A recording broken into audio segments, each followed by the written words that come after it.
Assalamualaikum dan salam sejahtera. Yang dihormati Tuan Pengurusi Majlis, Bersepin Haki yang arif lagi bijaksana, Wahai guru-guru yang disayangi dan rakan-rakan yang saya kasihi. Pada pagi indah ini, saya ingin menyampaikan sebuah kisah yang bertajuk Si Pencuri Loci. Yang berkhayal sedar-sedarkan, yang terlena kejut-kejutkan, yang tersesat kembali ke pangkal jalan. Dengar ya kawan-kawan, Encik Jamal seorang peniaga sangat kaya di Bandar Seri Skandar. Rumahnya dihiasi amat cantik. Hampir semua perabot dan rekannya dibuat daripada emas yang terbaik. Menurut orang ramai, di halaman rumah Encik Jamal tergantung sebuah loceng amat besar dan bernilai. Loceng itu barang yang paling berharga di rumahnya kerana dibuat daripada emas dan kelihatan sangat cantik serta halus buatannya. Pada suatu hari, seorang pencuri bercadang untuk mencuri loceng emas tersebut. Dia hendak membawa pulang loceng itu ke rumahnya. Pada malam keesokan harinya, Encik Jamal dan keluarganya pergi bercuti ke luar negara. Pembantu-pembantu rumahnya juga mengambil cuti dan pulang ke kampung masing-masing. Si pencuri itu berasa gembira, lalu berkata, "Hahaha, tiba masanya untuk aku menjadi kaya. Aku akan mencuri loceng itu pada malam ini juga." Ia pun menyiapkan alatan seperti tukul besar, tali dan kain pecah. Alat-alat tersebut dimasukkan ke dalam sebuah beg. Apabila tengah malam tiba, si pencuri itu memasuki rumah Encik Jamal secara sedang. Si pencuri itu menuju ke arah loceng untuk mencurinya. Cara pertama yang dilakukan ialah dengan mengangkatkan kakinya lalu memeluk loceng itu dengan kedua-dua belah tangannya. Namun begitu, loceng itu terlalu besar dan berat. Dia tidak berjaya mengangkat loceng itu, walaupun menggunakan seluruh tenaganya.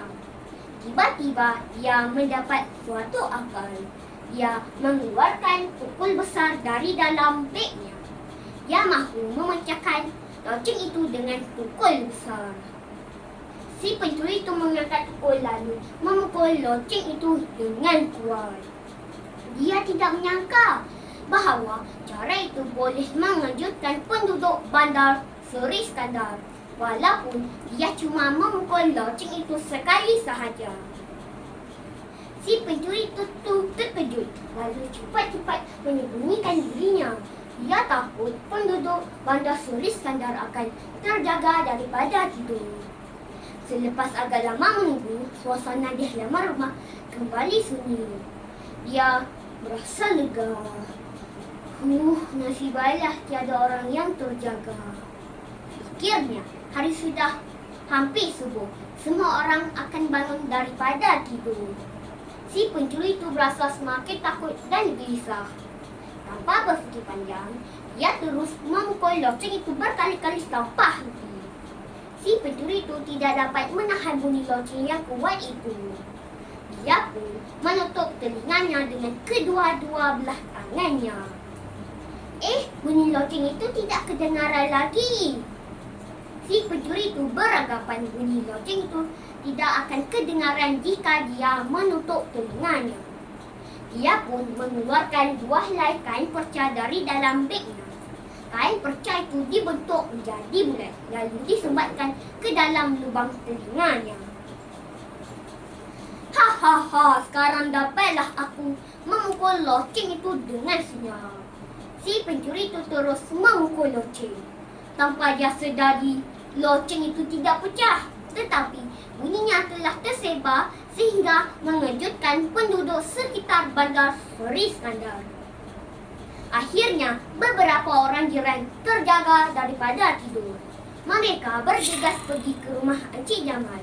Mereka melihat seorang pencuri sedang berusaha untuk mencuri loceng emas tersebut. Mereka terus menangkap pencuri itu. Si pencuri amat terkejut dan berasa sangat takut selepas ditangkap. Dia menanggalkan kain perca daripada lubang telinganya. Dia pun berkata tanpa rasa bersalah, "Bagaimana kamu semua boleh terjaga? Saya telah pun menyumbat telinga saya." Salah seorang jiran itu berkata, "Wahai si pencuri, tidak ada orang sebodoh kamu mengguna cara begini untuk mencuri loceng. Perbuatan kamu ini hanyalah sia-sia dan menipu diri sendiri." Si pencuri itu tunduk dengan rasa kesal. Akhirnya, pencuri tersebut diserahkan kepada pihak polis untuk tindakan lanjut. Rakan-rakan, pengajaran daripada cerita ini ialah janganlah kita melakukan perbuatan mencuri kerana ia tidak bermoral dan dilarang oleh agama. Kita perlu berusaha gigih untuk memperoleh kejayaan dalam hidup. Jangan melakukan perbuatan mencuri. Jangan melakukan perbuatan sia-sia seperti pencuri itu. Bak kata pepatah, sebatai pandai tupai melompat, akhirnya jatuh ke tanah juga. Ingat ya kawan-kawan, kita perlu berusaha dan belajar bersungguh-sungguh untuk berjaya, bukan dengan mencuri. Sekian saja cerita saya. Semoga kawan-kawan terhibur. Terima kasih.